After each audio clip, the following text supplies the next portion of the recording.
Bonjour à tous et bienvenue dans cette nouvelle vidéo. Aujourd'hui on va parler de Laravel Nova. Alors j'en ai déjà parlé dans un live précédemment, mais c'était encore tout nouveau et j'explorais un petit peu.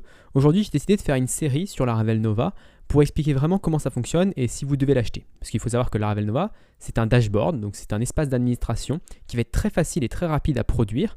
Par contre c'est un produit payant qui est fourni par Taylor Otwell et donc qui est peut-être un petit peu cher pour les freelances qui débutent. Il coûte 99$ ou 199 quand on est une grosse entreprise. Et donc je peux comprendre que ça soit un peu réticent pour les personnes qui ne gagnent pas beaucoup d'argent de se dire est-ce que ça vaut le coup. Donc j'espère que cette série va répondre à toutes vos informations sur est-ce que Laravel Nova vaut le coup, est-ce que ça va nous faire gagner de l'argent. Et je pense que clairement pour 100$, ça va vraiment vous faire gagner de l'argent et du temps. Donc tout d'abord, comment on installe Laravel Nova? Alors moi j'ai déjà payé Laravel Nova, donc j'ai déjà accès au repository.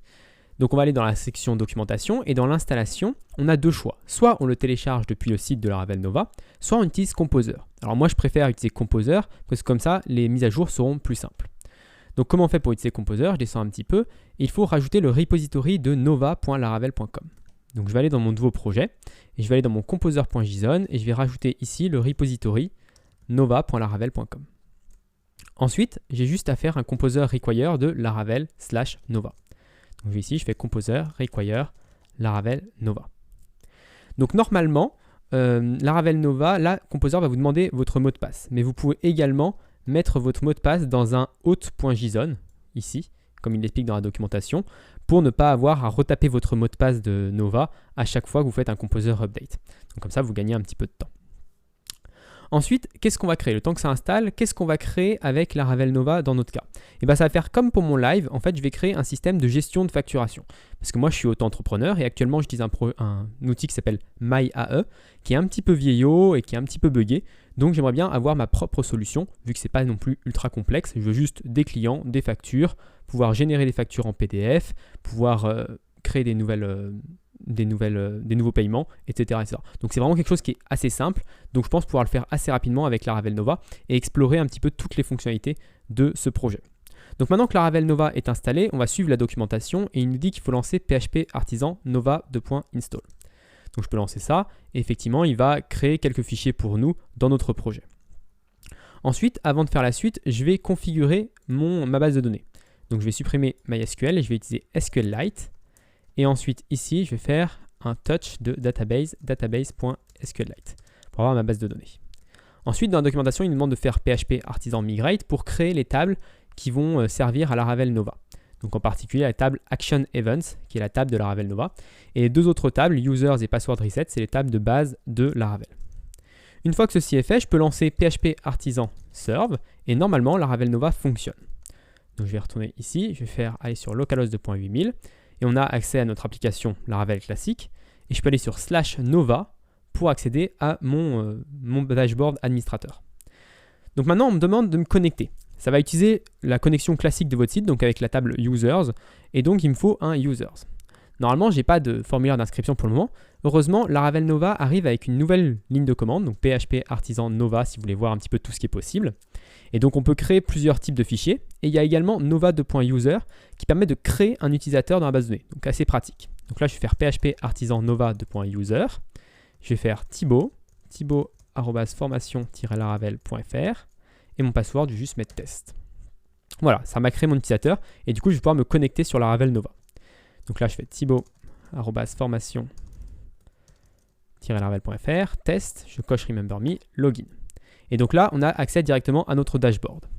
Donc qu'est-ce qui est pratique avec Laravel Nova? C'est qu'on va pouvoir gérer des ressources, donc c'est l'étape de base, ça veut dire gérer toutes nos tables, un petit peu comme on le fait avec PHPMyAdmin, on va pouvoir voir un tableau de toutes nos ressources, ensuite on va pouvoir modifier une ressource, supprimer une ressource, créer une ressource, donc un petit peu tout ce qu'on a l'habitude de copier-coller, de refaire et de refaire et de refaire à chaque fois dans nos administrations de Laravel.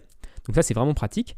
On va pouvoir également créer des actions qui permettent de faire des tâches uniques sur un modèle, donc sur un utilisateur, sur une facture, sur un paiement, etc. Des filters qui permettent de filtrer un petit peu différemment les tableaux. Des lens qui permettent d'afficher des tableaux, on va dire, dérivés, c'est-à-dire seulement les utilisateurs payants ou ce genre de choses. Les métriques qui permettent de faire des statistiques très facilement, et je vais vous montrer ça comment ça fonctionne.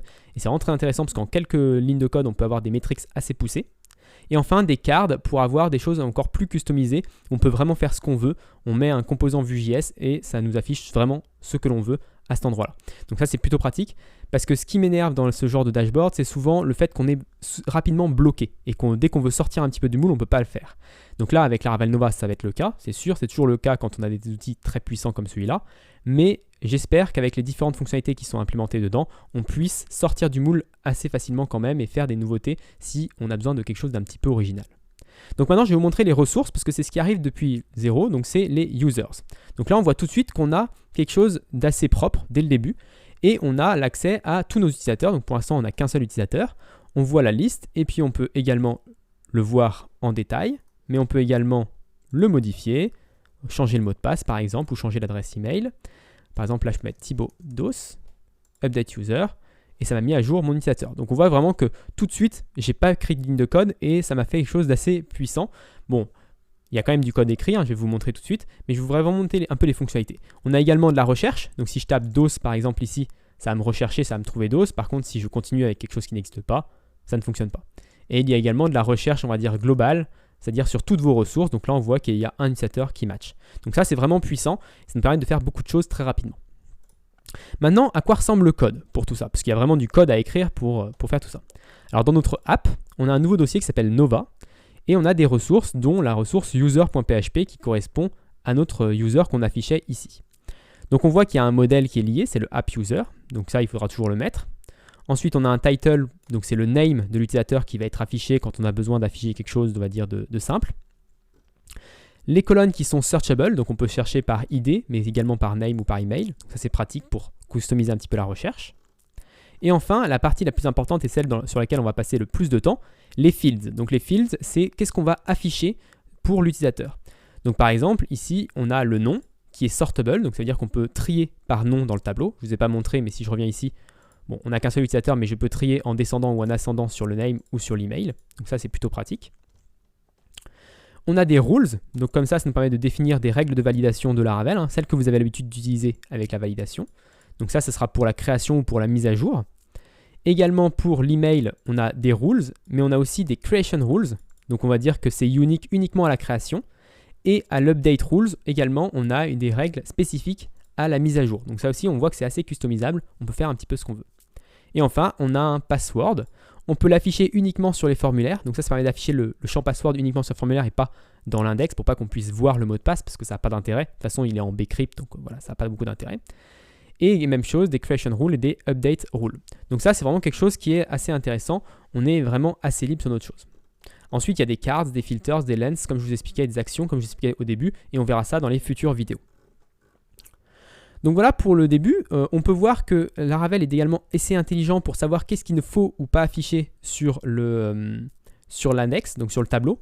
Si on regarde mon tableau ici, on voit que l'avatar est en tout petit, alors que si je clique en gros, ici on le voit en gros. Donc on voit qu'il y a certains champs qui vont être affichés par défaut sur les tableaux, d'autres qui ne vont pas être affichés. Et ça, Laravel essaye de le faire intelligemment dès le début, sachant que ça va être customisable bien sûr par la suite. Donc voilà pour cette petite vidéo de présentation, j'espère qu'elle vous a plu. Si elle vous a plu, n'hésitez pas à vous abonner pour les futures vidéos sur Laravel Nova. Et moi je vous donne rendez-vous du coup très rapidement pour une autre vidéo sur Laravel.